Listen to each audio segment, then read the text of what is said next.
자, 얼마 전에 미일 정상회담이 열렸어요. 바이든과 요시, 스가 총리가, 바이든 대통령과 스가 총리가 미일 정상회담을 했죠. 요렇게 두 분이 정상회담을 했는데 2시간 반을 얘기했다 그럽니다. 단번에 마음을 터놓았다라고 스가 쪽에서 스가 아저씨가 얘기를 했어요. 뉴스를 보다 보니까 점심을 햄버거가 준비가 됐으나 전혀 손을 대지 않고 끝났다. 연세들이 거의 70 아닌가? 점심으로 햄버거를 준 건 좀 아무리 미국이 자유의 나라라 그래도 연세가 70이 넘으셨을 텐데 바이든 형 햄버거가 점심 먹으면 소화가 되나? 미국인은 그게 우리로 치면 죽 같은 건가? 어렸을 때부터 맨날 먹어서? 약간 자기는 그렇다고 치더라도 일본인이 왔는데 할아버지가 점심으로 햄버거 주면 어떡해? 소화 좀 잘 되는 거 드려야지. 수프라도 드려야지, 수프라도. 하여튼 그래서 손을 안 댄 것 같은데 제가 생각하기엔 스가 선생님은 그게 아니라 그 얘기를 하느라고 너무 열중해서 손도 안 댔다. 소화가 좀 공통점이 가득했다 뭐 이런 얘기를 하셨다고 합니다. 자, 그래서 정상회담을 하고 공동 성명서를 냈어요. 뭐라고 냈냐? 일단 성명서에서 가장 눈에 띄는 거는 시작하자마자 대만. 저서 공동 성명서 봤거든요. 시작하자마자 대만 써놓고 대만 해협의 평화적 해결을 촉구한다 이렇게 써놨어요. 진짜로. 이게 지금 일본과 대만이 단교했죠. 단교하고 중국과 수교한 다음에 52년 만에 미일 정상회담의 성명에 대만이 포함된 거라 그러는데 뭐라고 써있냐? 이렇게 써있어요. 대놓고. 이게 미일 정상회담이거든요. 중국과는 관계가 없죠. 근데 미일 얘기는 뭐 그럭저럭 나오는데 내용의 대부분이 중국이야. 이게 처음에는 이게 둘의 협상문인데 왜 내용이 중국인가? 대부분 중국입니다. 보면은 중국의 어떤 마음에 안 드는 인터내셔널 룰에 베이스하지 않은 그런 마음에 안 드는 행동에 미일은 중국에 공동으로 대응하겠다. 또 내용에 쭉 내려가다 보면 중국의 구단선 알죠? 남중국해 이렇게 내 거라는 거. 이렇게 니들 요거 이렇게 포 떠갖고 요게 내 거 아니냐라고 얘기하는 구단선 인정할 수 없다. 대만 신장 위구르 상황 두 국가가 논의했다. 대만 해협의 평화와 안정을 명기했다. 그리고 미국이 일본한테 북한은 완전한 비핵화를 해야 되고 북한의 일본인 납치 문제에 미국이 협력해 주겠다.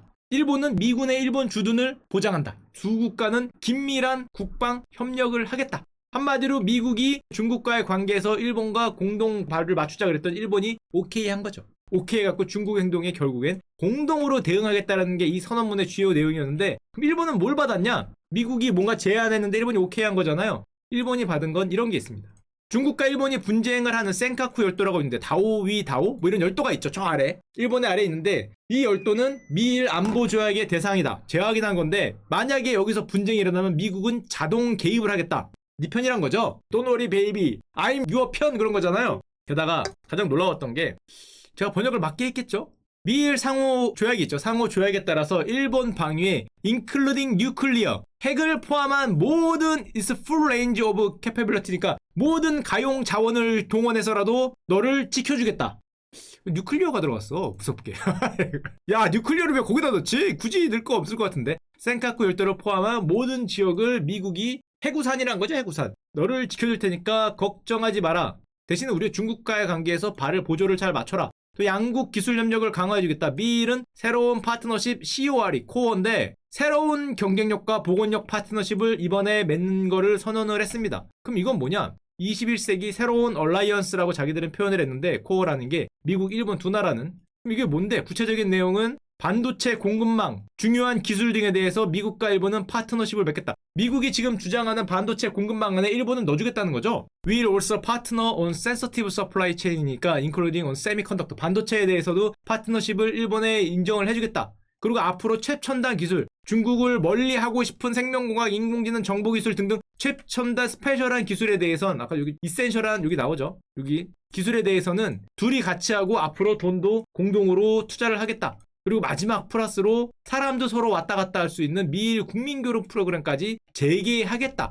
라고 두 국가가 선언을 했습니다. 한마디로 미국 입장에서는 중국에 대해서 내 편을 들어주면 나는 너한테 이런 혜택을 주겠다 그랬는데 일본이 오케이를 한 거죠. 서로 내고를 해서 너의 편을 들어줄 테니까 나한테 이런저런 혜택을 주라라는 거를 두 국가가 발표를 했는데 일본은 저게 끝난 다음에 이런 얘기를 했어요. 야, 미국이 저 나이 많은 바이든 대통령이 78세시거든요. 78세 바이든 대통령이 대면 회담, 비대면 말고 얼굴을 대고 대면 회담한 자체가 특별 대우다. 감격하고 있습니다. 일본답죠. 특별 대우라는 입장이다. 그게 그렇게 중요한가? 비대면 하면 어때서? 이런 거 되게 중요시하니까. 바이든 대통령이 3개월간 대면 회기를 아예 안 했는데 우리는 특별 취급해줬다. 어머 감사합니다. 감사합니다. 이러고 있는 거죠. 우리 봤냐 말이야. 스가 아저씨도 그랬어요. 내가 가서 둘이 굉장히 친분을 많이 맺었다. 정말 우리는 마음이 잘 맞더라. 봤냐 나한테 요시 그러면서 내 이름도 불러줬다. 뭐 그런 거 되게 좋아하니까 나를 특별 대접해줬다라고 감격을 하고 있고, 물론 중국에서는 이런 얘기를 하죠. 무슨 개떡 싸우는 소리 하고 있어. 너희들 중국에 대한 정책 루비콘 강을 건넜다. 미국 쪽으로 완전히 붙었잖아요. 완전히 붙어서 무슨 뉴클리어를 뭐 어쩌고 하면서 자기 센카쿠 때 오면은 뉴클리어를 날린다는 둥, 무슨 대만 뭐 신장 온갖 중국이 싫어하는 소리 다 했으니까 한마디로 너희는 루비콘 강을 넘었다. 내정 간섭 반대 자해 행위 뭔가 안 좋은 소리는 다 나오겠죠. 안 보더라도 중국이 뭐라고 했으면 뻔하잖아요. 뭐 국제 원칙 위반 맹 비난 뭐 천하에 뭐 어쩌고 뭐 저쩌고 중국은 뭐 말이 안 되는 니들이 왜 우리 얘기를 하냐, 니들 둘의 얘기를 하지, 보복 조치기도 하고 있습니다. 중국의 대일 정책을 전환할 수도 있다. 일본도 우리나라보다 훨씬 작긴 하지만 대중국 수출과 수입이 전체 교역량의 20%를 넘죠. 일본도 아마 1등이 중국일 텐데 그럼에도 불구하고 뭐 TSMC하고 비슷하게 미국 쪽으로 완전히 손을 들었다고 볼 수 있고, 그러니까 중국은 그런 선언할 시간에 핵폐소 방류하는 거 이거나 철회하라 이 자식들하고 그런 얘기를 하면서 너희 핵폐소 방류하고 이런 거 일방적인 결정이고 이것이 책임 있는 국가가 할 짓인가? 라고 일갈했다. 그쵸, 일갈했답니다. 그럼 대만 입장에서는 야 가만히 있는데 미국과 일본이 자기들 편 들어주니까 감사합니다라고 얘기는 하고 있는데, 그렇다고 핵폐수를 일본한테 뭐라고 얘기를 하자니 자기 편을 들어준 것 같고 뭐 조용히 있다고 합니다. 이런 와중에 미국은 러시아를 대규모 제재했거든요. 왜냐하면은 러시아가 해킹을 하고 그동안 대선 개입을 했다. 그래서 러시아 외교관 10명을 추방했습니다. 그러니까 러시아는 뭐 말도 안 되는 소리냐, 우리는 너희들의 대선에 개입한 적이 없다. 바이든 외교관 10명을 추방했어요.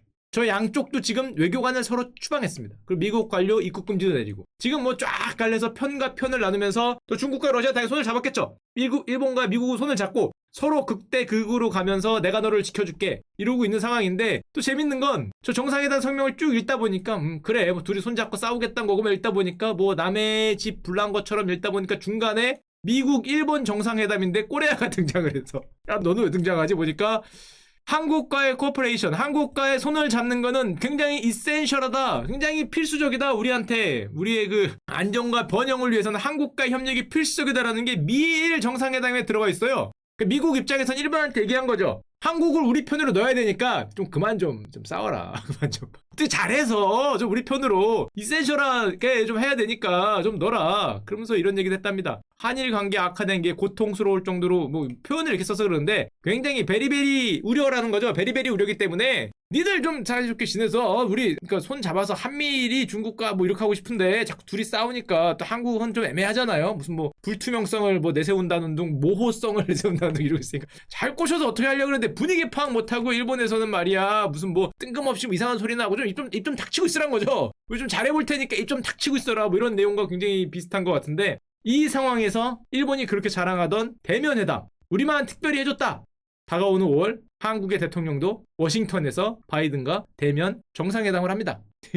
5월입니다. 5월. 한 달 남았어요. 한 달. 자, 과연 미국과 일본이 저렇게 패를 보여주고 던졌거든요. 주사위를 던져놨죠. 그리고 중간에 이런 얘기도 했죠. 한국과의 협력은 필수적이다. 이런 얘기를 하면서 드디어 한국과 미국의 대면 정상회담도 나와서 공동 성명이 나올 거예요. 그리고 중국은 중국대로 쳐다보고 있겠죠. 저 자식들이 무슨 얘기를 할까? 혹시라도 일본의 중국 정책 루비콘강을 건넜대 자식들아 보복이다 뭐 이러고 있는데 저 나라도 가서 뭐라 그럴지 아마 눈에 불을 켜고 쳐다보는 와중에 정상회담을 하러 갈 겁니다. 야 정말 살떨리는 순간인데, 바이든의 미국 중심의 새로운 공급망 정책에 일본은 확실히 손을 들었죠. TSMC도 요즘 이렇게 손 들고 있잖아. 확실히 저기에 들어가겠다. 반도체 아까 대놓고 나왔죠. 세미컨덕터에 들어가겠다라고 얘기를 하고 새로 뭐 코어라는 둥 뭐 이런 거 실정해서 확실하게 만들겠다는 건데, 과연 우리나라는 어떻게 될지 아마 5월달에 그런 얘기를 하지 않을까 하고, 물론 기업인들은 난리 났죠 지금. 반도체 우리 하이닉스 회장님 개별 기업의 한계다, 국가 차원으로 나서야 된다. 삼성전자 백악관에 불려갔죠. 백악관에 불려간 다음에 아직은 말을 없는데 백악관에 들어간 기업들이 한 19곳 된답니다. 대부분 다 발표했어요. 뭐 투자하겠다, 뭐 투자하겠다, 뭐 어떻게 하겠다, 어떻게 대부분 발표했는데 아직 삼성전자는 말이 없는데 이런 얘기가 많죠. 역대급 투자 계획이 나올 거다. 백악관까지 들어갔다 나왔는데 안 나올 수가 없을 것 같은데 썰입니다. 썰. 문제는 5월달에 한미 정상회담이 하거든요. 이거 보고할 가능성이 높다는 거죠. 보고할 가능성. 야, 만약에 한미 정상회담이 갔는데 서로 싸늘한 표정을 지으면서 악수도 안 하고 정상회담 발표문도 없이 나왔다. 만에 하나. 야, 그러면 삼성 입장에서는 50... 잠깐만 이거 잘 생각해야 되는 거죠. 이거는 경제가 아니고 정치니까 여기는 문제가 있는데 둘이 악수하면서 우리는 햄버거도 안 먹었어요, 우리 나는 프렌치 프라이도 안 먹었다 얘들아, 그러면서 이런 거 뭐 얘기할 필요 없고 뭐 안으면서 브라더 뭐 이렇게 하면서 그쵸, 우리가 남이가 뭐 이러면서 했으면은 갑자기 뭐 50조 콜 하면서 던질 수 있는 거니까 삼성 입장에서 조금 기다리고 있다라는 썰이 있습니다. 과연 어떤 모습을 이 정상회담에서 보일지에 따라서, 만약에 미국에 공장 만들라고 정신 없잖아요. 저 공급 체인에 들어가기 위해서 배터리는 뭐 LG솔루션, LG화학 같은 경우에 2조 7천억짜리 투자를 또 발표하고 서로 미국이 이제 전 세계 공장이 되겠다고, 전 세계 공급망이 되겠다고 하는 때니까 아마 가장 중요한 이벤트, 최근 몇 년 중에서 우리나라에는 가장 중요한 이벤트 중에 하나가 바뀐 미국 대통령 임기 이제 시작입니다. 이제 시작. 4년이거든요. 74세지만 한 번 더 하신다고 한 번 더 하실 수 있을지 모르겠지만 80세까지 하신다고 하니까 4년 할 수 있는 8년짜리 뭐가 지금 가서 첫 정상회담을 하게 될 예정입니다. 물론 우리가 너무 외국에만 미국에만 모든 걸 맡길 수 없죠. 그래서 우리 정부도 발표했어요. 반도체 걱정하지 마라. 뭘?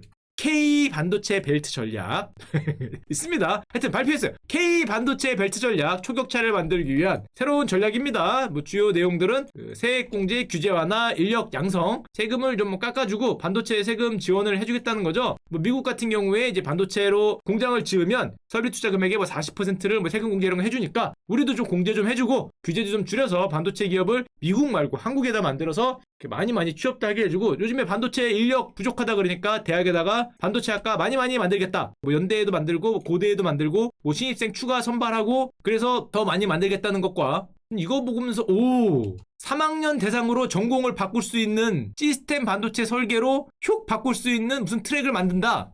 정확하게 모르겠지만은 3학년이면은 이렇게 바꿀 수도 있을 것 같은데, 패스트 트랙으로.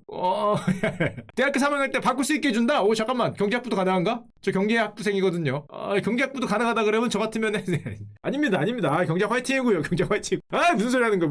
하여튼 뭐 의대는 안 해주나? 하여튼 뭐 그런 생각을 잠깐 하지만은 아마 이러면서 K 반도체 벨트 전략, 꼭 K 반도체 벨트 전략이 돼서 우리나라도 반도체 공급 서플라인에 밀리지 않는 그런 튼튼한 나라가 됐으면 좋겠습니다. 개인이 작년에 집적 투자를 많이 했습니다. 집적 투자를 얼마나 많이 했는지 증권사가 사상 최대 이익을 작년에 거뒀는데, 또 증권사 얘기냐? 아니죠. 새로운 상품을 하나 얘기해 드리려고 합니다. 작년부터 우리나라에 등장한 상품입니다. 자, 그런데 옛날에도 말씀드렸지만 국내 펀드는 계속 줄고 있어요. 주식형 펀드는 작년에도 그 뜨거운 불장에서 우리가 그렇게 주식을 많이 샀지만 주식형 펀드는 설정액이 줄었습니다. 주식형 펀드를 안 사죠. 왜냐? 못 믿겠다. 제가 이거 펀드, 저는 자산운용사에 있었으니까 펀드를 만들어 파는 사람들과 너무 잘 알고 있습니다. 얼마 전에도 모 본부장님과 저녁 식사를 할 일이 있었는데요. 도대체 펀드를 왜 안 사냐 저한테 물어보시길래 1번, 옛날에 우리가 펀드 한번 뒤었거든요. 옛날에 님한테 한번 크게 뒤었기 때문에 못 믿겠다라는 생각들을 사람들이 많이 하고, 그 다음에 이건 옛날 얘기야. 근데 젊은 사람들은 이렇게까지 생각을 안 해. 그래서 오히려 괜찮아, 잘하는 펀드를 사고 싶은데, 문제는 진짜 제가 자산운용사 본부장님한테 이렇게 얘기했어요. 너무 어려워. 복잡해. 아니 뭐 펀드 하나 가입하려는데 너무 뭐가 많고, 너무 요즘으로 치면은 우리 편의적이 아니야. 독자 편의적이 아니야. 만드는 사람 편의적이야. 개인적으로 옛날이죠. 옛날 공급자 편의적이에요. 수요자 편의적이 아니라. 너무 어려워. 이거 저도 그거 살려고 그러면 막 사인 몇 개 하다 에라이 씨, 내가 이거 내 수수료 내는데 내가 지금 이거 하게 생겼냐 지금. 뭐 또 해지하려면 또 뭘 해야 되고, 해지하려면 전화해서 뭐 어디 죄송한데요 뭐 저 해지하려고 그러는데 사랑해봤잖아요, 그럼 죄송합니다, 왜 내가 내 돈 뺐는데 왜 죄송해야 되는지 모르는데, 이거 몇 번 하다 보면 이게 너무 어려워. 너무 복잡하고. 그래서 사람들이 예전에 과거에 우리 아버지 형님들은 좋아하던 게 있었습니다. 그게 뭐냐면 저희 아버지도 이거 좋아했어요. 투자 1임.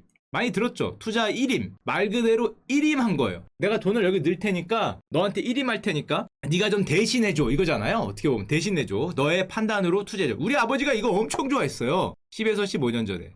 우리 아버지가 그래서 지금까지 주식을 해서 벌었다는 걸 저희 집에서 말하면 안 되는 게 두 개 있는데요. 하나가 아빠가 주식을 얼마를 어떻게 하셨는지가 있고요. 저희 어머니가 가끔 얘기하시는데 답은 못 들었어요. 얼마인지까지 못 들었는데, 하여튼 10에서 15년간 뭐 이렇게 하면은 그게 그래. 그리고 원래 여러분도 아시겠지만은 옛날에 많이 얘기했죠. 별은 멀리서 봐야 빛나요. 가까이 있는 자식은 못 믿어. 아버지 제가 이래봬도 나름 전문가라고 TV에 나오고 있습니다. 아 그래도 못 믿어. 못 믿어. 이게 그래요. 이게 못 믿어. 아 네가 특히 요즘에는 그나마 좀 난데 옛날에 회사 다닐 때 자사운용사 펀드 매니저였잖아요. 펀드 매니저. 제가 그래도 우리나라에서 꽤 큰 펀드를 하고 있어요. 물론 이게 펀드 펀드에다가 국가 펀드였기 때문에 그래도 수십조짜리였거든요. 10조 단위가 넘는 펀드를 하고 있어요. 나름 전문가입니다. 그래서 아들이잖아. 네가? 내 말보다 저기 뭐 그쵸? 뭐 아버지 통한 어디 뭐 친구의 아들 뭐 이런 분들의 말이 더 쏙쏙 맞았습니다. 쏙쏙. 이게 신기해. 그런 현상이 있어. 그런 현상이 있기 때문에 이게 원래 자식과 가족들은 이게 잘 안 돼요. 희한하게 안 돼. 아무리 해도 잘 안 되기 때문에 투자 일을 했다가 누구한테 투자 판단을 맡기는 거. 예를 들면 이런 것들. 상품으로 치면 랩 어카운트. 어디서 많이 들었죠?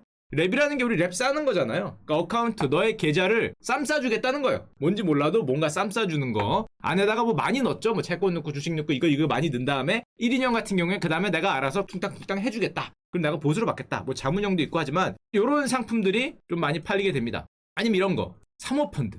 이거 많이 늘었어요. 희한하게 사람들이 공모펀드 그러면은 별로 신뢰를 안 가고 그거 수익률 별로 아니야 이렇게 생각하고 사모펀드 그러면은 뭔가 비밀스럽고 좋은 걸로 생각해. 사모님 펀드 아니고요. 그래서 이상하게 이거 되게 좋아하세요. 희한하더라고요. 공모펀드가 훨씬 더 투명하고 뭔가 깨끗하고 되게 단순한 로직입니다. 이러면은 나를 위한 그게 아니라는 거예요. 나를 위한 상품이 아니라 모두를 위한 상품이기 때문에 퀄리티가 떨어질 걸로 생각을 많이 하세요. 왠지 모르겠는데 희한해요. 희한해. 아니 제일 좋은 거에서 공모로 만든 거거든. 공모라는 건 제일 좋은 걸 잘 팔려야 될 거 아니야. 우리 최고의 상품을 공모로 만들었는데 이렇게 판에다 올려놓으면은 잘 안 보시고 판에 말고 뒤를 돌아서 저 벽장에 있는 거 주섬주섬해서 못 꺼내면 그게 제일 좋아 보이는 거야. 희한하게. 제일 이 앞에 있는 것보다 이 벽장에서 꺼내는 걸 좋아하시기 때문에 사모펀드가 이제 과거에 좀 잘 팔렸는데 문제는 요 사모펀드라는 게 말 그대로 사모 몇 명만 모여서 하기 때문에 문제가 많다기보다는 문제가 나올 확률이 있죠. 리스크가. 무슨 펀드 날라가고 거기 뭐 A에 투자하겠다는데 나중에 보니까 전혀 뭐 C나 B에 투자해놓고 나중에 배째세요 이런 게 많이 발생을 했기 때문에 굉장히 또 리스크가 있죠. 자 그러다 보니까 우리 또 집적 투자를 많이 했단 말이야. 저런 어떤 부담 때문에. 자 집적 투자를 많이 했는데 집적 투자를 해서 자기를 믿고 자기가 공부하고 뭔가 서서히 해나가면 되는데 집적 투자를 많이 하면 어떻게 돼요? 마음이 불안해지죠? 그럼 저기다가 다시 이름을 할 수는 없잖아. 불안하다고. 그러니까 어떻게 해요? 이걸 봐. 유튜브를 보거나 이걸 봐. 무림 고수가 있는 곳. 안녕하세요 무림 고수입니다. 안녕하세요 무림 고수입니다. 이러면서 나오는 거 아니에요. 제가 올라간다 했죠? 간다 뭐 이러 하고 있는 거 아니에요. 가긴 뭘 가. 하여튼 뭐 이런 걸 하고 있는데 이거를 자꾸 여기서 기대요. 내가 직접 하기 때문에 마음이 불안해. 내 마음을 달래줄 것이 필요한 거야. 돈을 내더라도. 내가 보기에 리딩방이 아니라 위로방입니다. 개인적으로. 이 방송 본다고? 여러분들 보고 위로 받으셨으면 좋겠습니다. 내 마음을 편안하게 해준 위로방에 가깝죠. 왜냐면은 내가 했다 깨지면 불안해도 얘네 말을 들었다 깨지면은 얘네 탓인 것 같거든. 원래 사람은 남의 탓하는 게 편해. 축하 말을 듣고 샀다가 깨졌으면 저 새끼가 나쁜 놈이잖아요. 그러니까 제 욕을 하면 돼. 근데 내가 했다 그러면 불안해. 하여튼 그런 게 있기 때문에 위로를 받으러 가는 데죠. 돈 내고.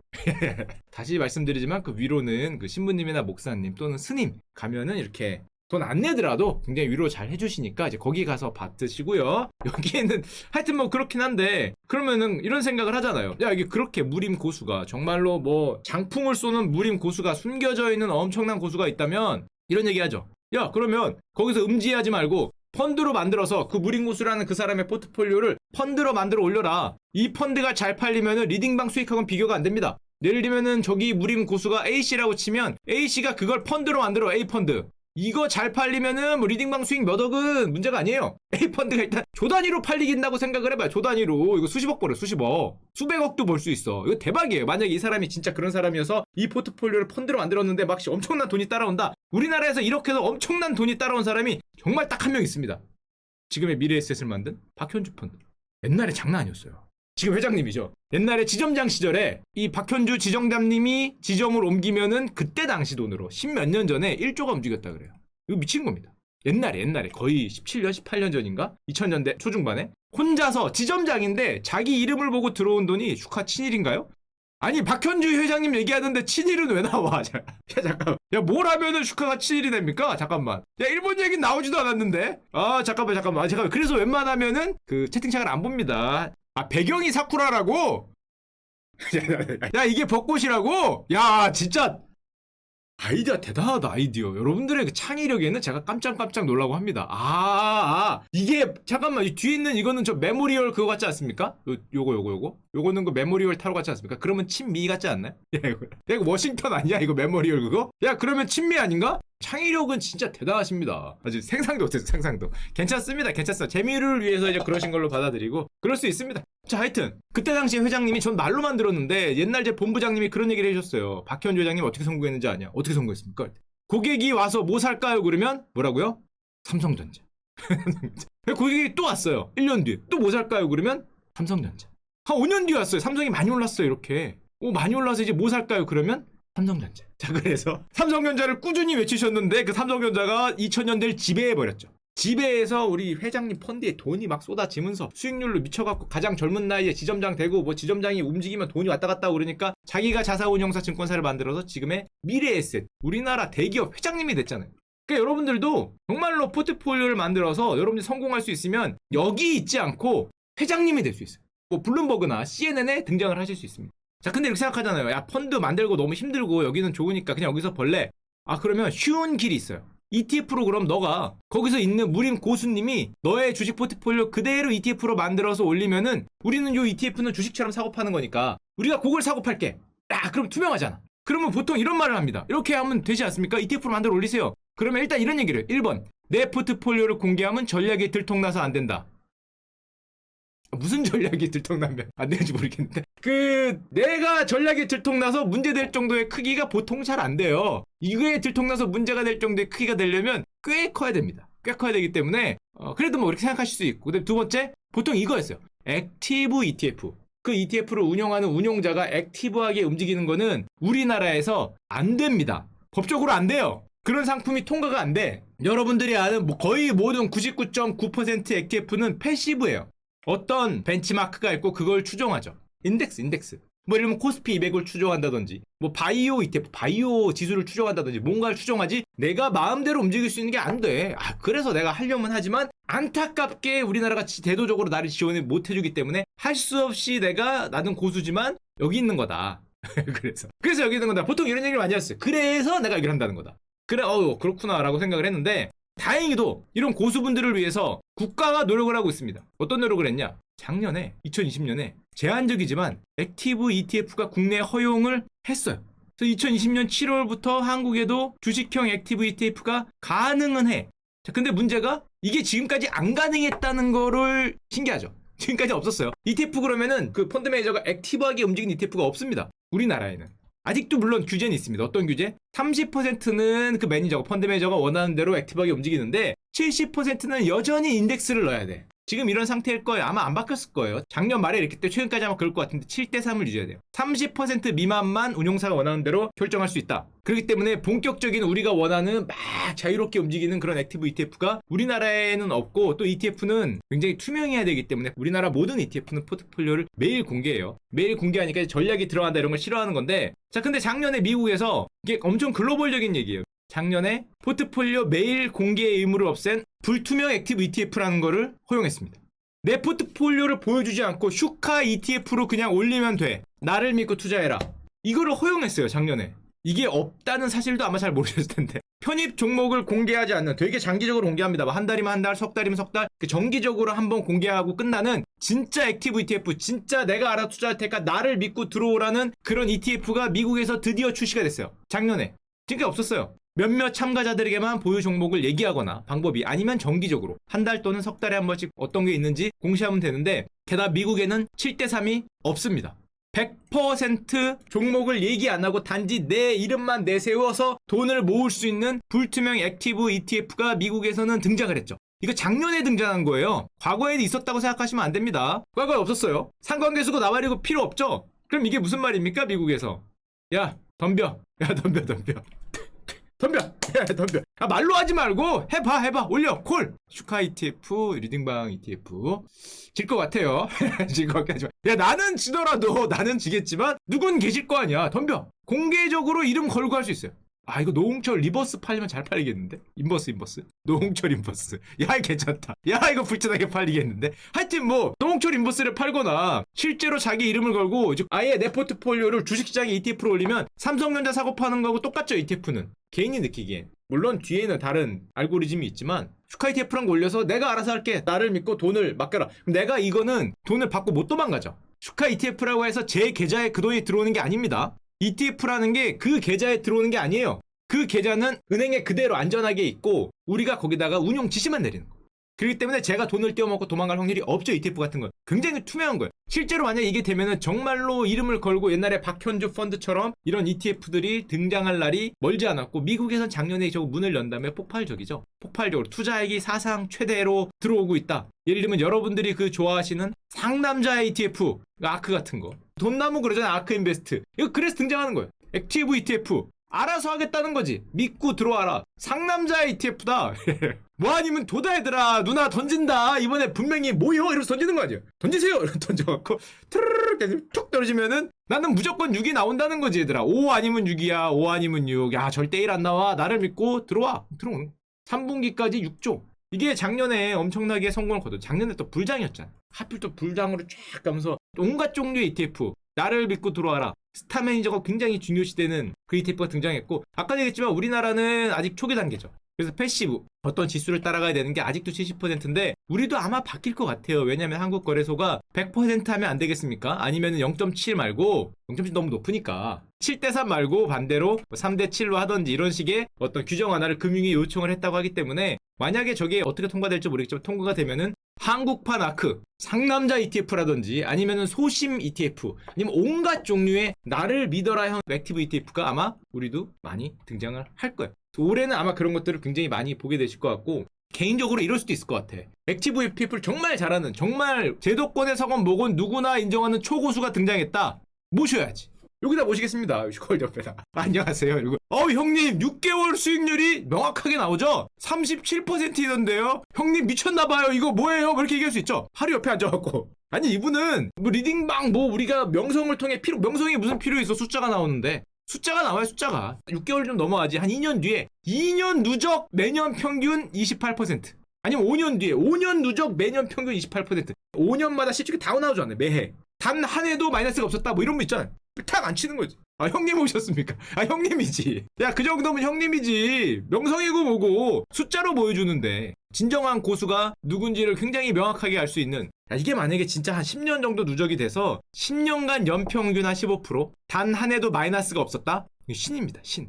진짜 가시죠. 진짜 신일 거야. 만약에 10년 ETF를 했는데 한 연평균 15% 너무 높긴 한데, 하여튼 연평균 15% 신이니까 15%의 마이너스가 한 해도 없거나 있더라도 굉장히 작은 마이너스 0.57? 1% 내외의 마이너스로 막아왔다면 이 정도면 진짜 신이에요. 거의 피터 린치죠. 코리아의 피터 린치가 등장할 수 있는 그런 바탕이 되고 있지 않냐 하는데, 물론 이런 거 있죠. 액티브냐 패시브냐, 유명한 이러죠. 너를 뭐 믿고 하냐, 나를 믿어주세요. 액티브냐 패시브, 시장 가는 대로 하는 게 최고냐, 뭐 이런 논란이 있지만, 뭐 개인적으로는 저는 여기에 대해서는 워낙에 교수님들, 학자들의 얘기가 많으니까 제가 얘기할 정도 수준 아닌 것 같고, 이거랑 비슷하죠. 시장을 살 거냐 워런 버핏을 고를 거냐, 뭐가 쉬워 보입니까? 여러분들이 워런 버핏을 고를 수 있다. 저런 ETF가 많을 거 아니에요. A에서 Z까지 있는데 이 중에서 누구는 워런 버핏이고 누구는 신림동 버핏이거든요. 누구는 슈카거나.